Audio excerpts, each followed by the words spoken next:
and welcome back to another episode of WTF is AuDHD with late diagnosed sisters Ellie and Paige. We were diagnosed late. We're here to... Oh, fuck. Did you screw it up? Yeah, and we're here to educate. I missed the and. I was so stoked that you had hit the nail on the head that I then screwed up my part. Fair enough. Nice work. Welcome back to another episode. Good to be back.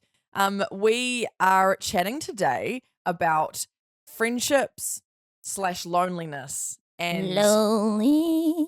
I'm Mr. Lonely. Okay.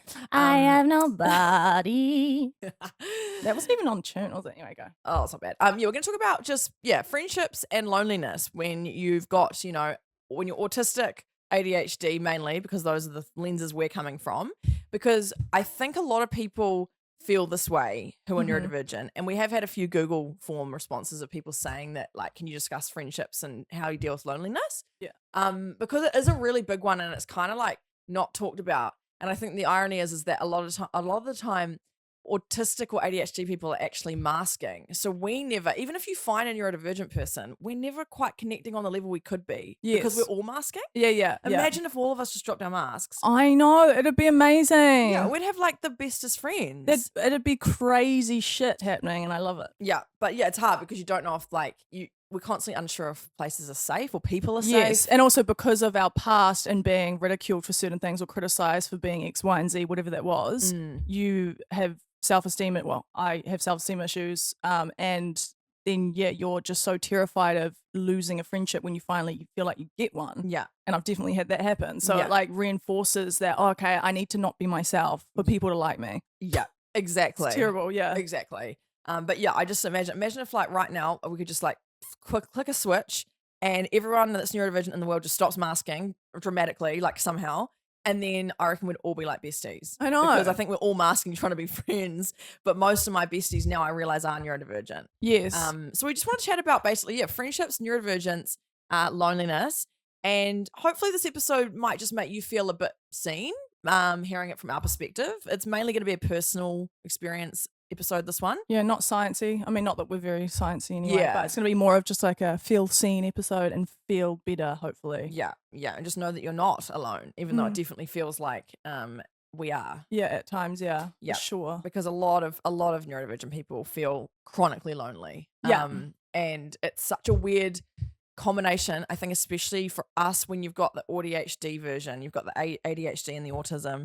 It can get really confusing because a lot of the time certain traits clash with each other, and so you crave connection but then can't commit to that friendship because of lots of different factors. So we'll discuss that a little bit about the ADHD experience, the autism experience, and then kind of the combo, and then being stuck in that middle ground and then feeling like exactly. And bear in mind, as always, this is our experience, and any experience that we talk about that isn't ours is probably a generalization and a stereotype, so it's not fact based, but we're just trying to make a point of this is what generally happens on each side and this is what happens to us, and maybe you'll connect to it. So should we just start with like just the masking? I know we've already done an episode on this, but that in itself, masking, is what causes loneliness as well. Because you never feel fully connected to yourself. You feel like you are being someone you're not to fit in, and then therefore if you're being someone that you're not, how can you connect with other people when you don't even really know yourself? That's the thing, you're disconnected from yourself, and then you go home and you kind of feel empty because you didn't really connect. And I often walk away from situations my whole life and kind of, as long as they walked away feeling value, then it's sweet. And then I didn't realize I wasn't getting any value sometimes in friendships. So the masking thing is a huge one. That's kind of like a big reason why a lot of people are lonely, because they're actually not putting their true self out there. And you can feel sort of, just quite empty at the end of the day when you go home and you don't know exhausted from masking. Yeah, exactly. Like all your energy's being taken up masking and not being able to actually fully connect with someone, or whoever you're hanging out with. Yeah. So let's just start. We'll just quickly do a brief chat about just the autistic experience of like masking. That's a lot of the time hiding stims, mimicking others to try and fit in. I definitely have always been quite a mimic. And when I say mimic, I mean I would shadow / mimic people's body language. I would also even pick up on sayings that people would say. And then it would become almost like a stim where I would start saying this word heaps because a friend said it. And then I'd take it to other friendship groups, like Scoobity Bongo was one of them. I'm just thinking of Baby from Jessie, our best fucking friend. Oh, Baby. Baby. Yeah, just like little things like that where I'd mimic and then take them to other friendship groups and then claim them for myself. Yes, I feel like people do that. Yeah. Or other things that autistic people might do is like practicing conversations in the mirror. And then making sure, I've done this before, or even in the shower, having an out loud conversation to myself. To kind of, hope that I can nail that conversation that I'm very anxious about. Running through questions, I like creating a backlog of questions in my brain to like refer to when I catch up with someone. Yeah. Because God forbid there's 1 second of silence. I know that's frustrating for some people. Like some people like hate that where it's like, we can sit in silence, it's all good, but... Yeah, I don't know what it is actually. I don't know. I just freak out. Yeah, but it really isn't a big. I think we freak out because it's like we're worried about them judging us. I don't know. I don't know what I'm it is. still trying to analyze myself, to be honest. So us talking on this podcast is really just an analysis of ourselves. Analysis. Another thing that autistic people might do is like mirror interests. I've definitely done it before. Like I pretended that I loved going to youth group church when I was a teenager, when I didn't really, but all my friends were doing it, and so like I was so totally religious just for that like little term. Things like that where I wouldn't necessarily lie, but it would be cleverly sort of, I'm here. Like I wouldn't necessarily commit to the cause, but I'd be around the cause. You know what I mean? Yeah. So just fit in because that's what my friends are doing. Yeah. So therefore I'm disconnected from myself. I'm pretending I'm praising the Lord and really I'm not, like just shit like that. And I go home going, who am I? And then, it creates that disconnect from yourself because again, you're like, who am I? Am I religious now? Nah. And then you kind of start convincing yourself that maybe you could be. Anyway, that's a whole thing. Oh dear. So that's a lot of the time like where masking and autism kind of come in, and that can become quite a lonely place because you disconnect from yourself. Then have you got any things about the autistic specific experience when it comes to just masking that I've missed or you've experienced, or is that kind of for you? Ish? I guess it's like wanting to obviously go out, but then like finding everything overstimulating. Yes, like everything, like noises, lights, camera action, lights, everything.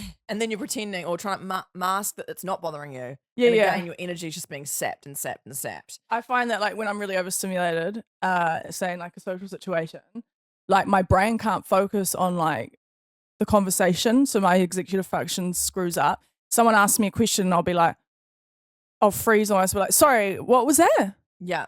Or like, and I'll have to just try hard to like hear the question again, or I so get it. So my executive function screws up and then I get anxious about feeling and looking awkward, not answering a question. Oh my God, I just had a flashback to one time what happened at work when someone asked me a question and I didn't hear it. I remember that. Wait, which one? I don't want to. No, just move on. Oh, okay. But you saved my ass because you could see that I did. It was so funny. Did I then come and talk for you? Yeah. Like the whole, the fucking whole table were having lunch, and then someone was like, "So blah blah blah." Like everyone else was silent, and then I was just like, "Yeah," and kept eating. Oh. And like I didn't answer the question because I didn't. And then you were like, "Yeah, no." So blah blah blah. And answered it for me. Because you were just concentrating on surviving the environment. Yes. You weren't actually, engaged. Yeah, totally. My sister of 30 years, she's like, oh dear. Yeah, I've got to come in and save her once again. Oh man, yeah. And then so then there's the ADHD experience in like friendships where, again, stereotypes, and not everyone's like this, but inattentiveness might cause you to not listen by accident. Hyperactivity might cause you to blurt or interrupt.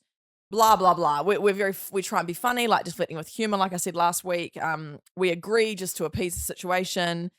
We might like get distracted, or we might like bored of the convo. Yeah, exactly. There's so many little things like that. We might say yes to things to avoid the rejection, the RSD. Yeah. So therefore, again, you're masking, you're disconnected from yourself. You are hanging out with a person, but you feel still very lonely. Yeah. Yeah. Anything else from ADHD? There's so much more broadness to this, but these are just like, we're just touching on these key things because we'll move on to other things shortly.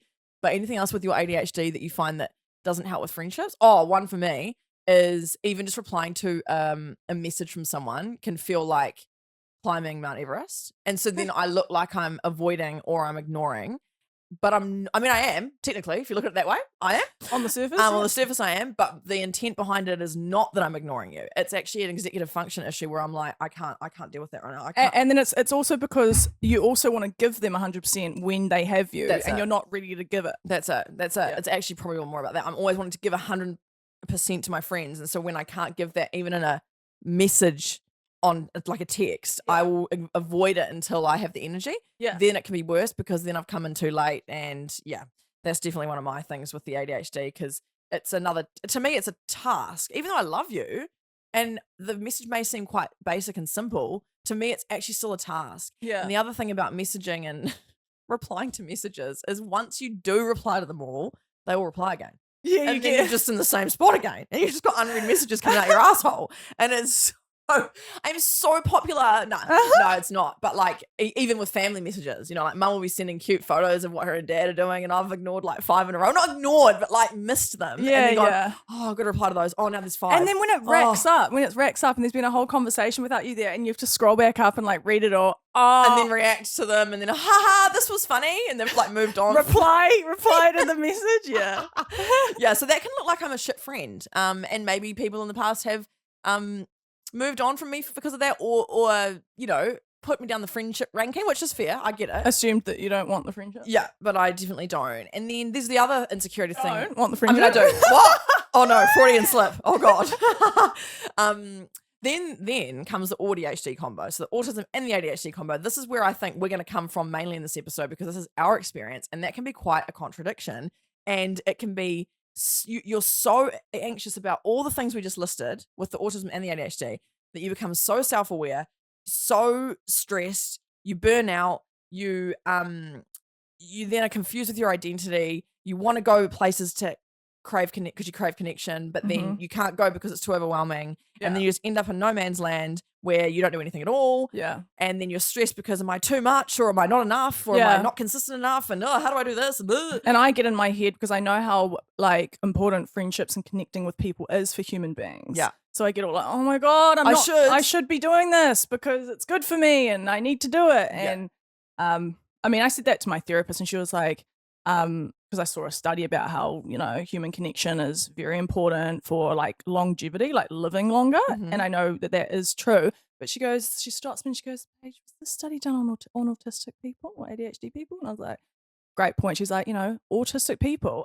they're happiest when they're at home with their special interests. Yeah. I was like, yeah, that's very true. It's a great point. I would get in my head about, meeting the like societal like neurotypical thing, like, oh my God, I need to be doing that. And then she kind of just disarmed that and was like, it's not necessarily the case for autistic people. Yeah, 100%. This is a really actually good point to make about anything that you read. Any research that's based on human beings, it is always really important to work out, was this studied on neurodivergent people? Because we're different. Yeah. And a lot of the research that we've studied about everything in life, everything for the last however many years, have mainly been about like the straight white man experience, and not a neurodivergent experience, not a female experience, not a non-binary experience, not a queer experience. There's so many like nuances of different experiences. And so it's really important to not judge yourself based on research that's actually not based on you. Yeah, exactly. But we think it is because so we've been told it is. Yeah.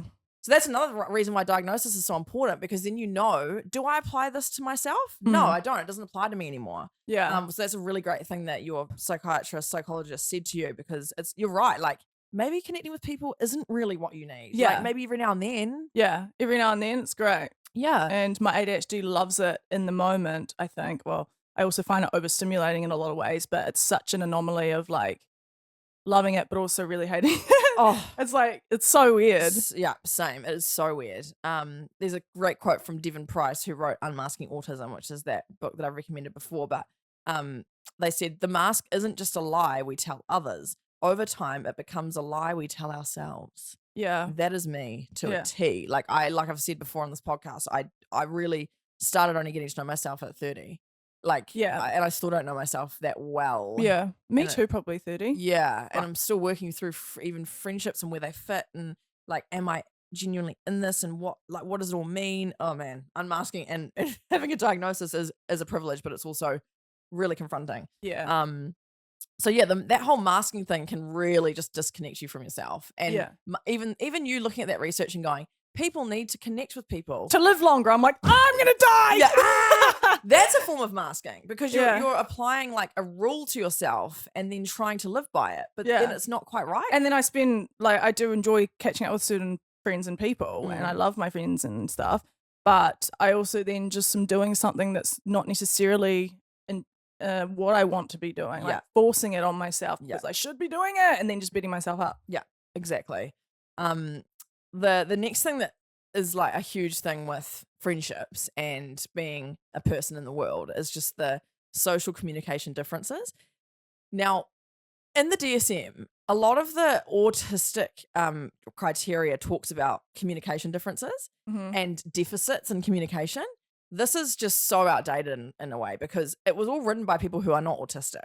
So to say that autistic people have communication deficits is only from the lens of someone who's not autistic, right? Yeah. Like people who are autistic, we get along fine because our communication is the same. Yeah. But then based on the neurotypical lens that's been put into this DSM, we look like we have a deficit in communication. And then people judge us based on that because we're weird or we don't like going out or we sit at home all the time or we're always doing our special interests or whatever. But really just remember, like really critically think about this research and things that you read because it really wasn't meant for us and it wasn't about us. And we do have good communication as long as we're understood by the other person. And I think neurotypical people, it's like we're expected to learn a second language, which is the language of neurotypicals. And they just expect us to just deal with them.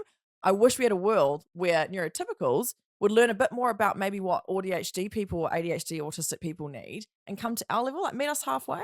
You know what I mean? It's just in an ideal world. Yeah, in an ideal world, yeah. So yeah, the social communication differences, this can often stir up issues in friendships because autistic people might want clear, literal communication. I need parameters. I need I need clarity. I need to know shit. Yeah. So like if someone says, it could even be to do with like a plan or like, okay, this is actually, I think I want to try and implement this in my life because one of the things that overwhelms me about having people around or going out or going to someone's house is the lack of end time. So like, do you know what I mean? Like I want to say to my friends, hi, you can come over at 7 and then I'd like you gone by 9. Yes, like if I knew that, I think I'm going to start doing it because I need, like you say, literal parameters and clear communication about the expectations from me. When there's no end time on something, I'm like, how long do I stay? Like, is it rude if I leave now or have I now overstayed my welcome and I don't want to be here anymore? Yeah. And, oh my gosh. What if I invite them over and then they don't know when the frick to leave? Yes, exactly right. So like we both prefer literal, clear guidelines. This is where we're meeting. This is the time. This is where you can park your car. This is this. This is that. You can leave here. But when we start talking about it like this, that sounds like a really intense friendship to have with someone, right? Some people think that's too much. But I think it's just normal. I think it is. I think it is too. And I think we should encourage each other to just set those parameters if we want to. And I think I am going to try. So if you're my friend listening to this, I'm going to start putting an end time on our things. And you know what the funny thing is though? When it gets to that end time, I'll probably find that I don't want to leave. And my ADHD will be going, I'm having so much fun. This is so like dopamine seeking and fun. But I just need to know going in initially that there is a time I can leave if I want. So yeah, having that preference for clear and literal communication can confuse people because people can harm us without realizing it. They might not give us closure on something when they don't think it's any harm, but all we needed to hear was, here's that answer you needed, but they don't know we need the answer. Yeah. So it's very hard to sort of express those needs because then we're insecure about feeling needy or clingy, blah, blah, blah, blah, blah. So that's another real autistic struggle with friendships. That's why we need to find each other. Neurodivergent people need to find each other and just have these rules in place and we all understand.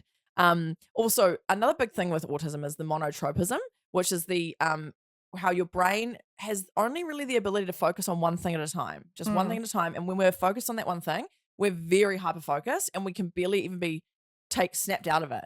So when I'm doing something at home, say, and then I've got to go out and see someone, first of all, my ADHD struggles to actually start the task because I know I have to leave anyway. Yeah. But then if I do start the task, my hyperfixation and monotropism is like, I don't want to stop the inertia. And you've got inertia. Yeah, I'm not gonna. I can't leave. Like I'm on a roll here, and so that's another thing. You then want to leave. you need to leave your focus off that interest, but you struggle to. This is why I don't like making plans. Same. Too far in advance. Same. Or Yeah. too close to the time. Yeah. It's too spontaneously. There is no in between. Yeah. You can't win. Yeah. I'm like, that's too far ahead. Oh, that's too soon. I'm not ready. Yeah. Like, where do we go? What Yeah. or what? Yeah, we are quite admin to be friends with, eh? Yeah. Yeah, and then there's the whole, obviously, with autism, like the difficulty in reading the social cues that we have in life, and the sarcasm and the quotes people use that imply things that we don't understand. A lot of the time we don't understand that because, again, we just want clear fact communication, full stop. I think I pick up on the social cues and stuff. I'm actually very hyper aware of like body language and stuff, almost to like a damaging point. Yeah. But one thing I am not good at is recognizing sarcasm and I do, but people take my trustingness. That's not the right word. Yeah. I'm a very trusting person. If someone says something, I trust that. Yeah. And so that's where I get tripped up, and people find it funny to take the piss Yeah. out of my like Innocence. or like people might see it as naivety. Yeah. But I don't think it is. I think it's just Well, was that a joke? Like, you're taking the piss out of me. Yeah, why is that funny? Yeah, okay. I hate that. I Yeah. hate that. So yeah, that difficulty in reading situations can make you feel really lonely in the moment, and then even after the moment, you're like overthinking it and going, "Oh my god, I can't believe I didn't get that joke." Blah, blah, blah, blah, blah. So that can be really hard. And then also even just knowing when it's your turn to talk. Like, I hate this. This is a big thing I think with autism in like group situations and in like work meetings. I'm quite confident as a speaker if I'm given a microphone, right? Yeah. If I'm not given a microphone, I don't know how to interrupt, and I don't want to interrupt because I know that I can be a bit intense sometimes because of the ADHD, and then I don't say anything at all. And this is why I'm really an advocate for in the workplace. If you have a meeting and then there's people in the room who are autistic or ADHD, it's not send an email out afterwards and just say, hey, did anyone else have anything to add before I write the rest of these notes? Because I'm not good at speaking up in the situation, but afterwards I'll go, oh, I should have said that about that task. Yeah. Oh, I should have said that. So I feel like in a workplace, if you've got people who are neurodivergent, just double check on them after a meeting, because they may have actually got a really good idea, but they were too unaware of how to bring that forward at the time. Or people don't know how they feel in the moment. What is Yeah. it called? Alexithymia. Yeah. I don't know how they feel on a certain issue in the moment, and it takes like hours, sometimes weeks actually. Yeah. Sometimes Yeah. to figure that out. Yeah. So Exactly. not suggesting you wait 5 weeks to write the minutes for that meeting, but Yeah. maybe just send an written email out afterwards, because Yeah. yeah. Exactly right. And then the other thing with autism is like we just withdraw sometimes when we're overstimulated. So we might be in a group and then all of a sudden we just go quiet because Oh my god. it can look rude, but it's like I'm just overstimulated or not having fun or anxious or I could be like my ADHD. I'll be like, screaming and fucking really intense. And the next minute, I wish people on the potty could see me right now if you're watching on YouTube. But I'll literally just stare into nothingness and just like and she's just gone. dissociate and just like for like minutes. Yeah. Like minutes. Yeah.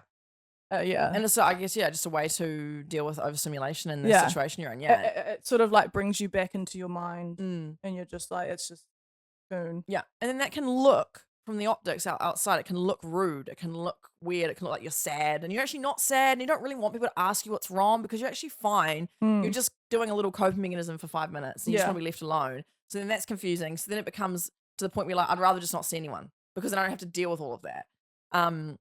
Then you got the ADHD side where our social communication differences are things like, interrupting, finishing people's sentences. I'm really bad for so that. bad for Oh. finishing. Oh my god, the other day at work, seriously, I did this so much. For some reason that day, I think I was like hormonal. So my like emotional regulation or just like everything, my masking was really bad. Oh, yeah. And so the poor girls at work, like I went to go finish their sentences like 5 times in a row. I was like, oh my god, I've just done it again. I'm so sorry. Continue. and then like I did it again and again. I was like, oh my god. Yeah, we can't help Like ourselves. I am so sorry. Like I'm so hyper aware of it. But that day I was really bad at it, and it turned into a joke. Like it was all good. The girls are great. But That's like I nice. was like, I'm so sorry. Yeah, exactly. So that's the classic interrupting. People get then annoyed sometimes because they feel like you're being rude or you're not listening to them, and you always just want to give your point and blah blah blah. So then you Yeah. feel self-conscious, like you say. Yeah, but I me finishing people's sentences is actually showing that I'm very passionate about what they're talking Yes. about. I'm like, oh my god, yes, I'm fucking blah blah blah. Yeah, Yeah. yeah, totally. then there's like the difficulty, like when you've got ADHD, to just stay engaged in a conversation, especially if you're bored.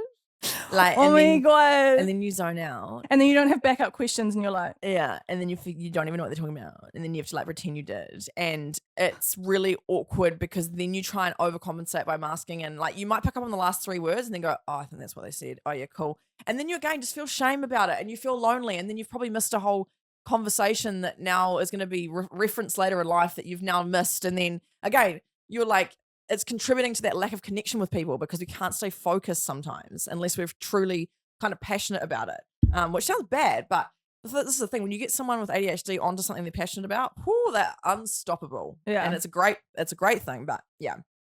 So then we also feel like we might be too much. And then, so those autistic ADHD things when it comes to social communication can be hard in friendships. And then there's the AuDHD combo, which is just this like, it's so confusing. It's so confusing because I do want connection, but then I don't want to be alone. And then I get to the place, or it takes me so much mental strength to even get somewhere. Yeah. And then when I do get there, I just end up burnt out for the next day. And I one day I do want to go out and hang out. That's why I can't make plans, because in the next day I don't feel like going out. Exactly. And my ADHD wants it that day, and then my autism's like, no, you're overstimulated today. You can't go do that. So you just constantly, and then all I think about is the effect it's having on the friend. Yeah. So then I'm going, oh, they probably think this, they probably think that, blah, blah, blah. And a lot of the time I'm probably making it up in my head, but then that still just contributes. Whether you're actually alone based on what your friends are doing or not, it doesn't really matter what they're doing. It's about what's happening in your head. So like you could not be alone physically, but then you can feel completely alone. Like you can be in a room of 100 people and feel like you're completely alone. I think that's the thing is that when people no, this is it. Is like I always say like I feel so alone. Yeah. But I have friends. Yeah. I have people that love me. Yeah. And I can logically say that I've got this and I've got that.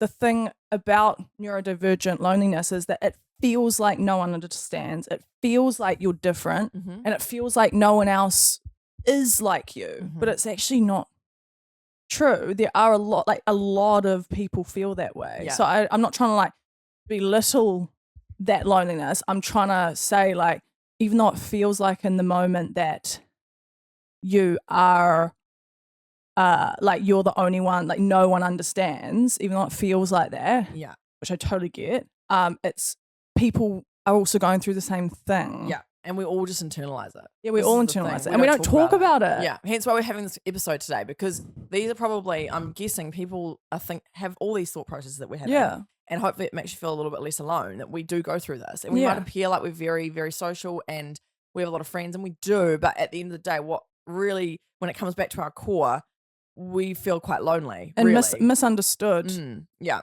Yeah. Because I guess from like a childhood of feeling criticized and like we talked about, and then you've already got those pre-built narratives about yourself. And like you said last time, neurodivergent children, I think, experience like 20,000 more criticisms by the age of 10. So you have these like pre-made narratives about yourself. So something, happens in your adult life that's like small, quotation marks, and it fulfills that.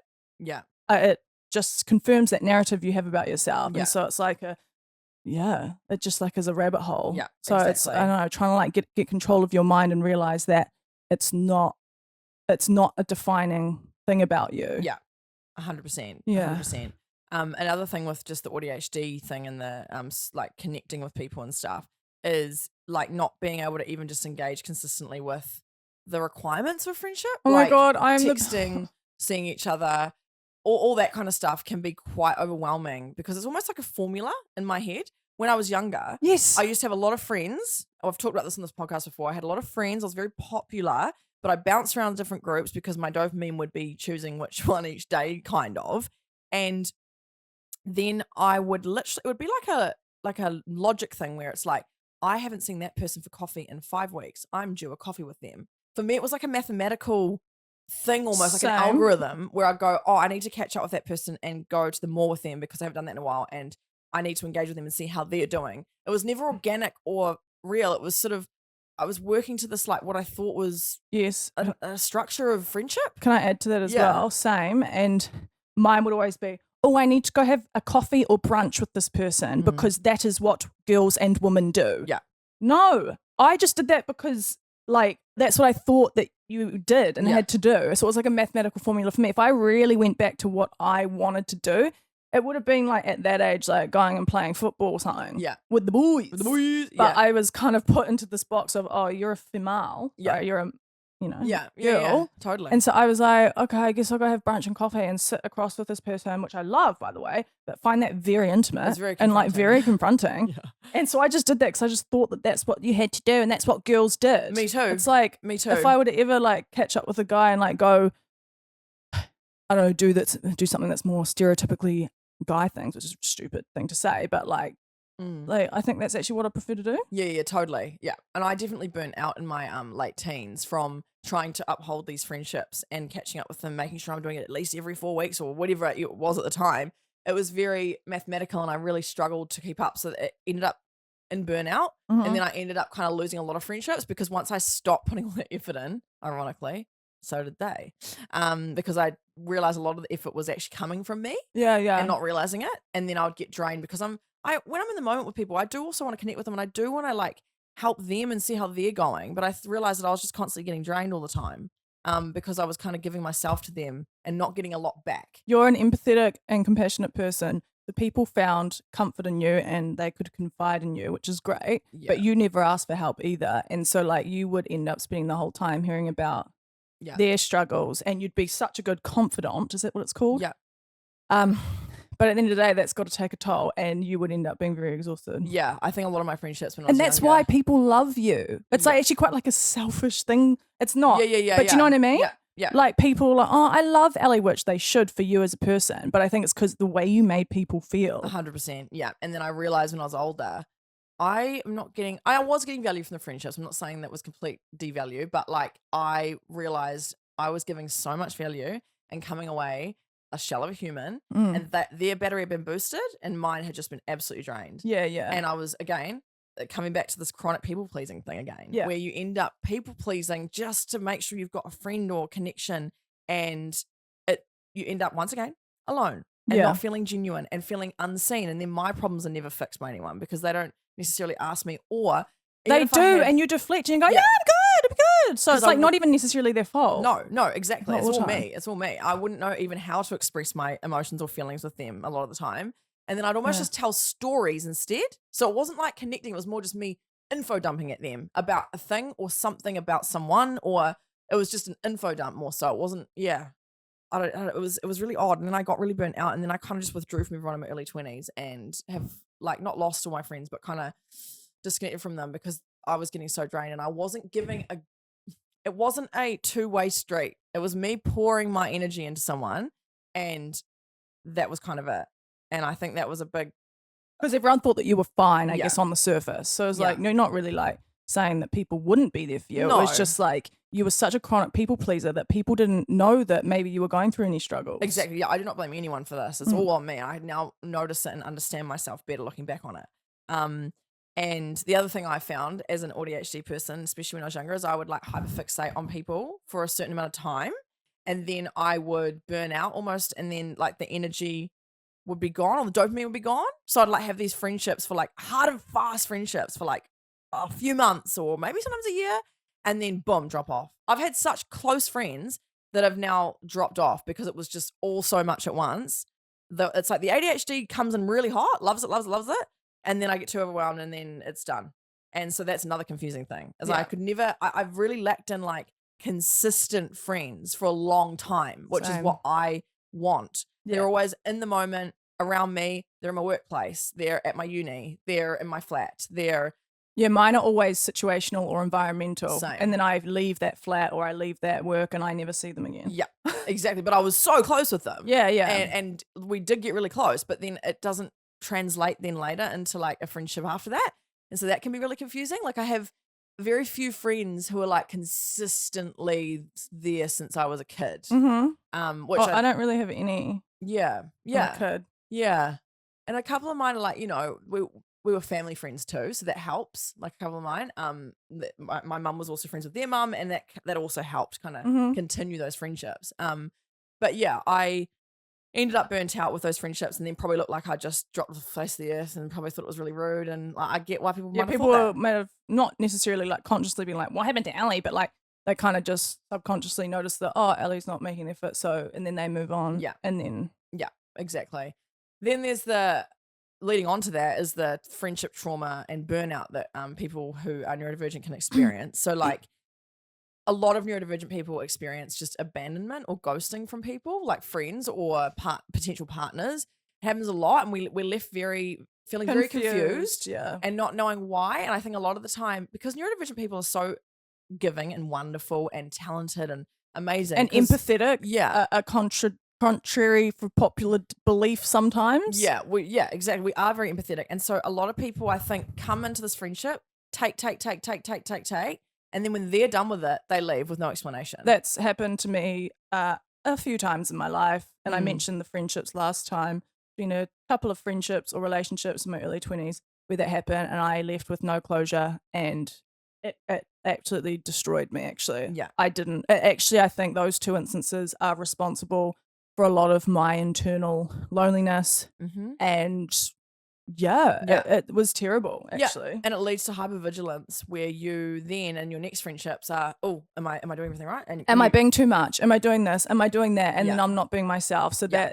that has definitely carried through into my adulthood as a 30-year-old, which is like really draining. Yeah. And I think another thing you particularly have done is like you just withdraw before you can get hurt now. Oh yeah, So you now just- I do. Yeah. Yeah. You don't even try and connect. You No, just- I don't. I have that wall up now, and so if you're lucky enough to get through that wall, that says a lot. Yeah. Yeah. Exactly. And then the people pleasing of it all, which is definitely me, ends up kind of, that's just shaped from rejection once again. And then, like I was saying before, my battery gets drained because I'm just pleasing, making sure they're happy. And then I walk away feeling really lonely again. And like no one actually really knows the real me. No. Like really, no one really knows the real me. No. Apart from you and Sam, my partner. It's, and even my parents probably don't know the full me in some ways, because, you know, you don't hang out with your parents as much when you're an adult. And I guess I don't mask in front of my parents. I'm very much myself, but I think there's still elements of maybe they don't know the true me now that I'm 32. I'm not sure. I have to ask them. Do you know me? Maybe they do. No, they probably do actually. Mum will be like, Ali, I know you better than you know you. She probably does. So another thing with like autistic people and the sort of trauma and the burnout is that we might take friendships at face value. So like we get confused by like potential shifting dynamics, and I almost have to like know like where am I ranked in your friend list? Like am I like where? Oh, did Bebo do this? Bebo do this to gosh. us? Bebo, if you are a millennial and you had Bebo, this is the trauma of. Oh my god! I It's think so it was so bad. Like being on someone else's other half and then being dumped, or being like pushed down the best friends list. Yes, I don't think I was ever anyone's other half or anyone's number one bestie. Really? Yeah. Oh. Were we just each other's? No, we weren't. Nah. You had friggin' other bitches. If you don't know, Bebo was an early social media platform, and you used to be able to rank your friends. So you'd have the top 8 friends, and then each day you'd go on Bebo, and I'd go onto my friend's profile, and I've been dropped down a place. That's crazy. And you'd have another half. Yeah, so bad. So that I can remember the layout. I remember what it looked like. Me too. It was burned into my brain because it was such traumatic times. But yeah, I think that a lot of that didn't help. But in some ways, as an autistic person, I kind of almost appreciated the ranking, because I go, oh yeah, okay, so they're I'm there on their list. Okay, so like I don't have to put like it's all like an algorithm in my head. It is bloody so bad. crazy. Yeah. And we don't. Another thing is like we don't always check in, like with the object permanence thing. When it's out of sight, out of mind, we miss cues to check in on friends. And so it looks like we don't care. But you kind of have to be in my face a lot of the time for me to even remember you exist, which sounds so bad. But it's kind of the way it is, and it's how I feel. Oh, you're right over there? Are you Sorry. just having a bit of a text or? No, I was just looking at Bebo.com. Oh, yeah, it's gone. Yeah, I've looked up many times. I know. That's so sweet. I know. Another thing is like, I always get guilt about not replying to messages, as I said before, and then I avoid it, and then it ends up being a shame. Like I'm ashamed of myself, and I just find it really overwhelming. And then I have another thing is like, I'll be intensely connected to someone at the start, and then push people away or withdraw from them because it's too much, or So then you get the Yeah, the ADHD. consistency is hard. It's I mean, for ADHD, I think the hardest, I mean, I'll speak for myself, and I think people will agree, one of the hardest things in everyday life isn't ADHD, it is consistency with like everything. Yeah. Because we're so back and forth, or we're paralyzed, you know, and in between, or they're in like all 6s and 7s. So when it comes to friendships, it's the same thing. Yeah, exactly. Yeah, 100%. The executive function thing, like what I was saying before, texting back feels like climbing Everest. You mean to check in, you go, oh, I should check in on that person. And then 3 weeks later, you go, oh my gosh, I didn't check in on that person. And then you just feel like a piece of shit, even if, or ashamed more is probably the better word to use. Time blindness with ADHD in particular, you may think it's only been a couple of weeks since you chatted to them, and you look in the calendar and it was 3 months, and you're like, Yeah, oh no, my I gosh. drop off the face of the earth for like 3 months. So like, thank you to my friends who understand that and that love me no matter what. I love them. The ones me that just too. get it. Because then you also feel bad reaching out in the end because it feels like, oh, it's too much time has passed, and I can't do this. I can't come in now. Like, yeah. I definitely have this issue, and I don't mean any harm by it, but I really do. Like, the time just passes, and I haven't seen anyone, and whoopsies. Whoopsies, sorry. There's also the black and white thinking that comes with often the autism, where we then make judgments on like when people don't text us back. It was kind of like what we talked about last week with the RSD. It's like they didn't text back, so yeah, they hate us now. So I guess I'll just withdraw it out. Yeah, emotional reasoning, and then you protect yourself by going, okay, well, they hate me. Well, I bother. It's fine. Whatever. I don't even need them. I'm fine on my own.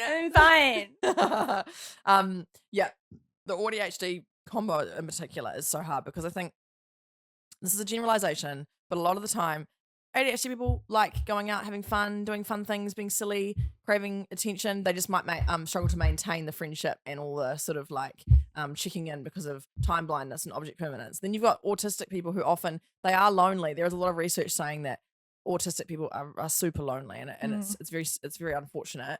But they also do get a lot of purpose or meaning out of their special interests at home, just being with the stuff or the things that they love. But then when you've got the ADHD combo as well, it's like, I like being at home with the things I love, but then I also want to be out and doing fun things like I see all over Instagram with everyone else. And then I'm like, but then also I'd hate that. So then I'll just stay at home. But then now I've got no friends. What?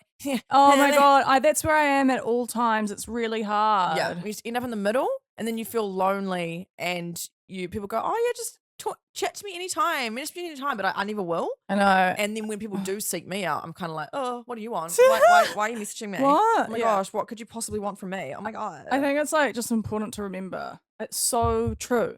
Social media is fucking fake, man. Yeah, it is fake. People are never gonna like post their turd they've just done. I mean, I I would love to.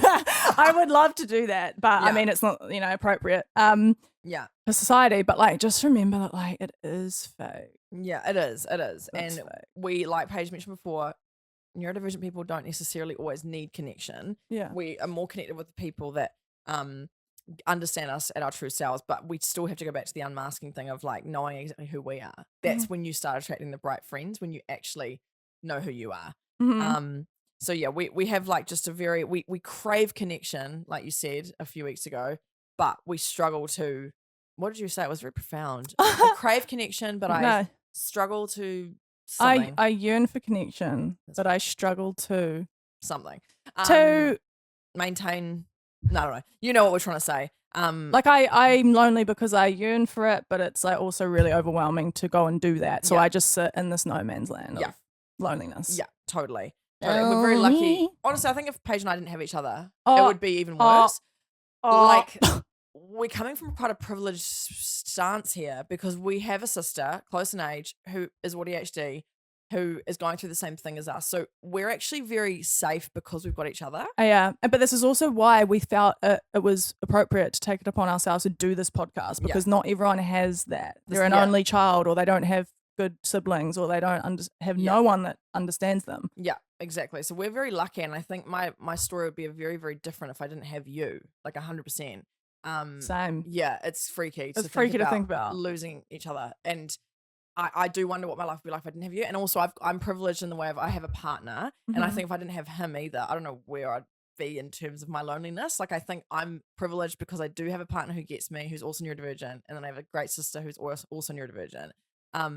but I can understand that many people don't have that privilege. And I also just think on that, had you finished? no, you go. Sorry. Just relationships as well. Like I've had relationships with like intimate relationships in the past. And I don't think I ever really fully felt understood in any of them. Whereas you probably at the core of it do feel understood by Sam. I don't know. I think that's another like box of frogs as well. Is like that's probably another whole episode we'll do, is maybe just like neurodivergence and relationships. So not friendships, but actually intimate relationships, because that's a whole that's always been a big I don't know, it's just a mind F. It is, especially even when it comes to physical touch. Like a lot, especially with autism, like it's quite a dicey area, that one. And I could talk about that actually. So we will do an episode on that.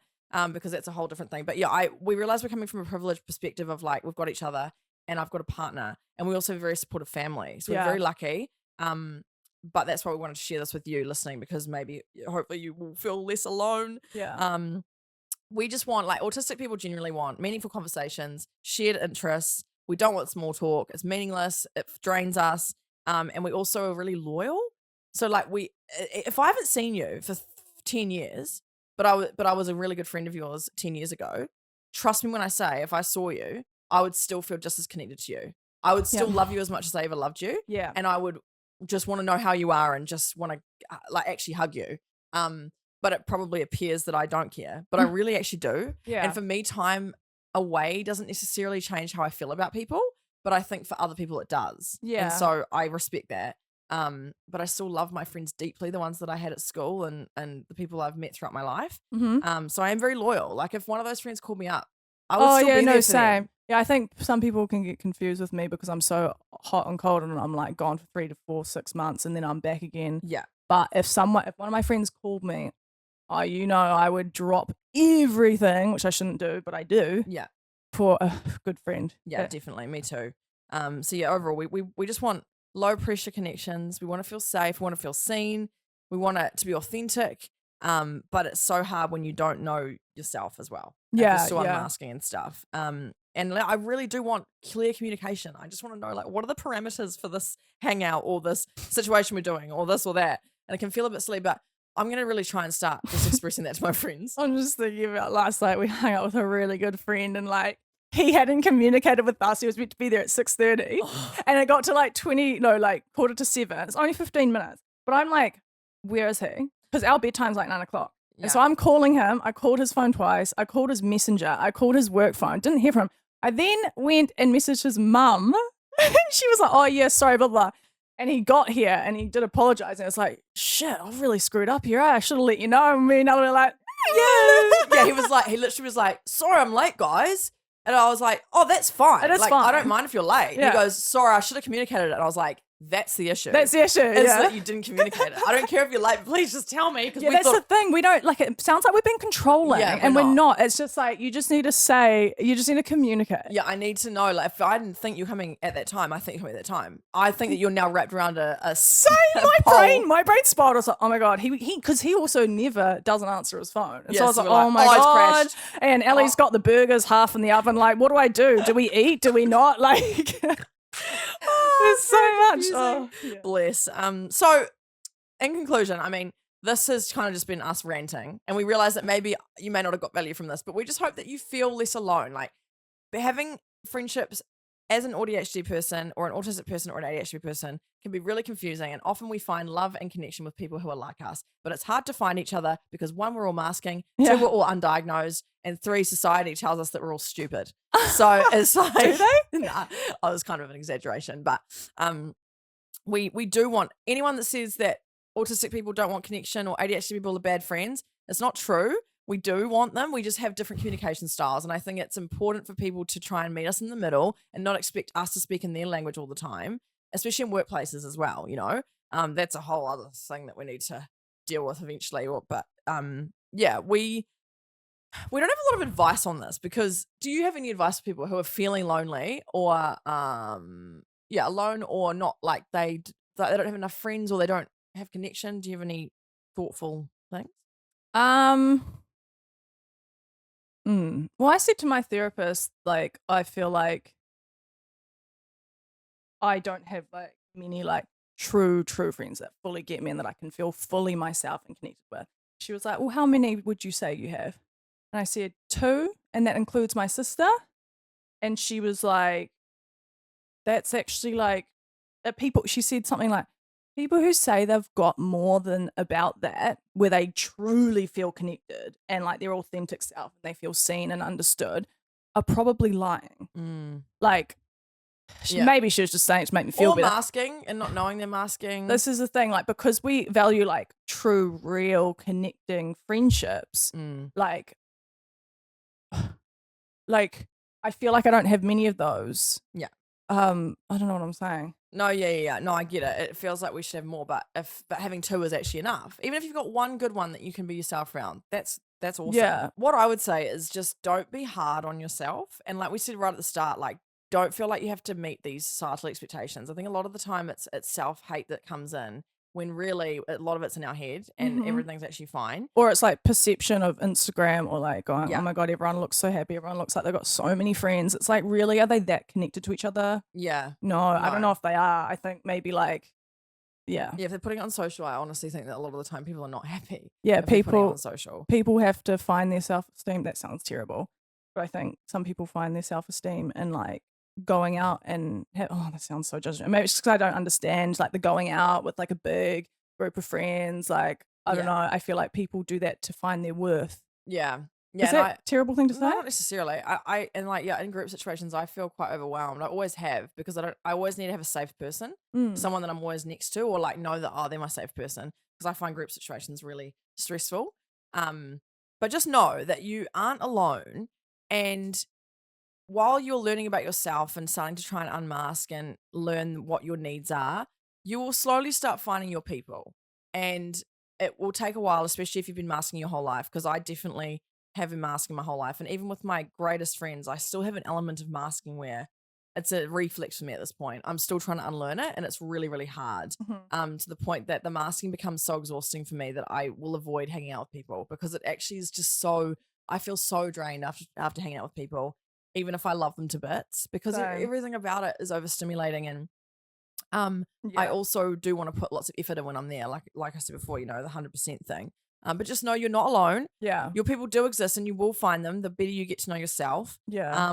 And you're not too much, you're not enough. You just need the right environment to thrive, and you just need the right people around you. Yeah. And just stay with this community that we've got here, because I feel like we're going to create eventually a big community. We have started a subreddit page.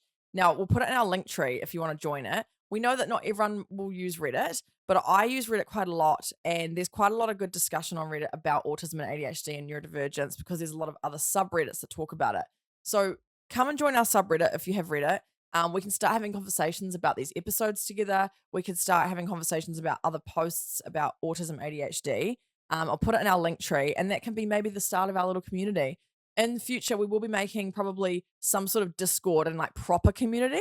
But for now, we're just going to start with sort of like a scenario where you can just post on a wall, I think Reddit's perfect. Just for now. I don't use it a lot, but when I have, it's very insightful and interesting. Yeah. And the conversations are really in depth. Yeah, so if you're on Reddit, come along and join it's a private subreddit, by the way. It's not public. It's going to be a private one. So we're not exposing you all to the world with your deepest, darkest secrets. But we can all have conversations there and start connecting with each other, because we know it's a really scary, lonely place. And just it might, hopefully, if we're all in the same area together, we can realize that we're all not alone. And there's heaps of us around. Yeah. And it can feel so lonely, and you spiral in your head, and you literally feel like you're the only person on earth that feels this way. It's not true. So you're not alone. Yeah. So we'll pop that in our link tree, the link for our subreddit, and come and join it. And we'll start having some conversations, even just debriefing on each episode together. You can chat about like what you enjoy, what you're allowed to, what you didn't enjoy. You can start giving us feedback, like proper feedback on episodes.